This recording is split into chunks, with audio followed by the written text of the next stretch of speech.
Good morning সকলকে। আজ রোববার ছুটি বলে আজ একটু দেরি করেই ঘুম থেকে উঠলাম। উঠে দেখো আমি বিছনাটাকে গুছিয়ে নিলাম। বিছনাটাকে গুছিয়ে নেওয়ার পর এবার আমি ঘরটাকে ভালো করে ঝাড় দিয়ে নেব। আমি দেখো ঘরটাকে ভালো করে ঝাড় দিয়ে নেব। আমি যেহেতু হস্টেলে থাকি, তারপর জামা কাপড়গুলো কাচার জন্য আমি গরম জল করে নিয়েছি। দেখো এবার গরম জল করে নিয়েছি, জামা কাপড়গুলো পরপর ভিজিয়ে দেবো।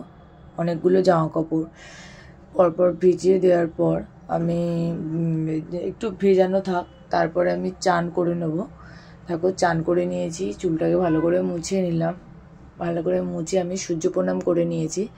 দেখো সূর্য প্রণাম করে নেওয়ার পর আমি চুলটাকে একটু হাওয়ার মধ্যে খুলে রাখবো, যেহেতু চুলটা একটু শুকাতে টাইম লাগে।